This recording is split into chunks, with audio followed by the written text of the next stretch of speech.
नमः शिवाय। श्री शिवाय नमस्तुभ्यम।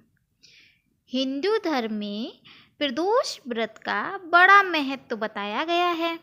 यह दिन देवों के देव महादेव को समर्पित होता है। यह व्रत सभी मास के कृष्ण पक्ष और शुक्ल पक्ष की त्रयोदशी तिथि के दिन किया जाता है। भक्तजनों, प्रदोष व्रत क्यों रखना चाहिए, कैसे रखा जाता है, कौन से नियमों का पालन करना चाहिए, अगर हम प्रदोष व्रत शुरू करते हैं, प्रारंभ करते हैं, तो कौन से प्रदोष से व्रत को उठाना चाहिए, कितने प्रदोष व्रत रखने चाहिए, पूजा विधि क्या है, किन नियमों का पालन करना चाहिए, ये सब जानेंगे इस छोटी सी वीडियो के अंतर्गत। तो सबसे पहले एक बार कमेंट सेक्शन में ओम नमः शिवाय लिख दीजिए। चलिए वीडियो को शुरू करते हैं। हर महीने कृष्ण और शुक्ल पक्ष की त्रयोदशी तिथि को यह व्रत रखा जाता है। प्रदोष व्रत किसी भी महीने के शुक्ल पक्ष और त्रयोदशी तिथि से प्रारंभ किया जाता है। इसके अलावा प्रदोष व्रत श्रावण और कार्तिक मास की त्रयोदशी तिथि से शुरू करना सबसे शुभ माना जाता है। इस व्रत को कोई भी रख सकता है। ऐसी मान्यता है कि प्रदोष व्रत करने से व्यक्ति की सभी मनोकामनाएं पूरी होती हैं। चलिए जानते हैं एक बार में कितना प्रदोष व्रत रखना चाहिए। भक्तजनों, एक बार में 11 या 26 प्रदोष व्रत ही रखने चाहिए। इसके बाद इसका उद्यापन कर देना चाहिए। सबसे बेहतर है कि 108 प्रदोष व्रत रखकर शिव पुराण की कथा करवाएं। चलिए जानते हैं प्रदोष व्रत में पूजा का क्या समय होता है। प्रदोष का अर्थ है शाम का समय। इस दिन प्रदोष काल में शिव जी की पूजा की जाती है। प्रदोष काल सूर्यास्त होने से 45 मिनट पहले जो समय होता है और सूर्यास्त होने के बाद 45 मिनट बाद का समय होता है। अर्थात सूर्यास्त के समय से 45 मिनट पहले और सूर्यास्त के 45 मिनट बाद तक प्रदोष काल कहलाता है। चलिए जानते हैं प्रदोष व्रत के नियम। इस दिन भगवान शिव को सिंदूर, हल्दी, तुलसी, केतकी और नारियल का पानी बिल्कुल भी ना चढ़ाएं। इस दिन महिलाओं को शिवलिंग नहीं छूना चाहिए। इस दिन तामसिक भोजन, प्याज, लहसुन का सेवन नहीं करना चाहिए और इस दिन किसी को भी अपशब्द नहीं बोलना चाहिए। चलिए जानते हैं प्रदोष व्रत रखने के फायदे।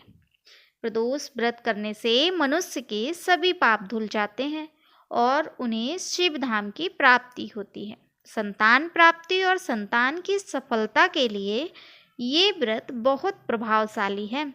इस व्रत को करने से ही दैहिक, दैविक और भौतिक तापों का नाश होता है। अलग अलग दिन पड़ने वाले प्रदोष व्रत का महत्व भी अलग अलग होता है। इस दिन व्रत और पूजन करने से भगवान शिव और माता पार्वती की विशेष कृपा प्राप्त होती है।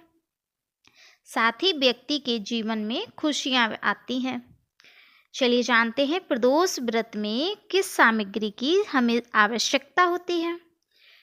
जैसे कि लाल या पीला गुलाल, सफ़ेद चंदन, दूध, पवित्र जल, गंगा जल, शहद, अक्षत, कलावा, चिराग, फल फूल, सफ़ेद मिठाई, कनेर के फूल, आसन, सफ़ेद चंदन, भांग, धतूरा, जनेऊ, बेलपत्र, धागा, कपूर, धूप बत्ती और घी, नया वस्त्र, प्रदोष व्रत कथा की पुस्तक, शिव चालीसा, पंचमेवा, शंख, हवन सामग्री, ये सब चीज़ हमें ज़रूरत पड़ती है। चलिए जानते हैं प्रदोष व्रत की पूजा विधि। भक्तजनों, सबसे पहले अपने नित्य कर्म से निवृत्त होकर स्नान आदि करके गंगा जल से पूजा स्थल को पवित्र कर लें। पूर्व या उत्तर पूर्व दिशा की तरफ मुख करके बैठ जाएं। भगवान शिव और पार्वती और नंदी को पंचामृत से गंगा स्नान जरूर कराएं। गंगा जल से स्नान कराकर बेलपत्र, गंध, चावल, फूल, धूप दीप, फल पान सुपारी और लौंग चढ़ाएं, काले तिल चढ़ाएं। शाम के समय फिर से स्नान करके इसी तरह शिव जी की पूजा करें। शिव मंदिर जाएं, कथा करें, इसके बाद शिव जी की आरती करें। बेलपत्र वृक्ष के नीचे एक घी का दीपक अवश्य लगाएं। रात में जागरण करें और शिव जी के मंत्रों का जाप करें। इस तरह व्रत पूजा करने से व्रती की हर इच्छा पूरी होती है। चलिए जानते हैं प्रदोष व्रत में क्या खा सकते हैं। आप पूर्ण उपवास या फलाहार भी कर सकते हैं। व्रत के दौरान दूध और दूध से बनी चीज़ें जैसे दही, श्रीखंड या पनीर का सेवन करें। शाम को अगले दिन जब अपना व्रत खोलें तो हरे मूंग का सेवन करें।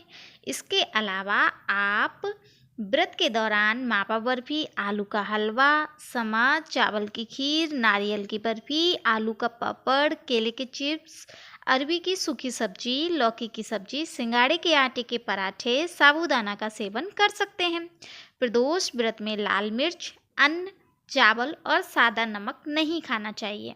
सादा नमक की जगह आप सेंधा नमक खा सकते हैं। अब चलिए जानते हैं सबसे महत्वपूर्ण चीज़। अगर आप संतान प्राप्ति के लिए प्रदोष व्रत रखना चाहते हैं तो आप शनि प्रदोष से व्रत की शुरुआत करें। अगर आप अपने विवाह या फिर अपने घर में धन व्यापार के लिए व्रत रखना चाहते हैं तो आप शुक्र प्रदोष से व्रत शुरू कर सकते हैं। अब यहाँ अगर आपके ऊपर कर्ज है बहुत ज़्यादा, अपने कर्जे को चुकाना चाहते हैं तो भौम प्रदोष यानी कि मंगलवार को पड़ने वाला जो प्रदोष होता है उस प्रदोष से आप व्रत को आरंभ कर सकते हैं।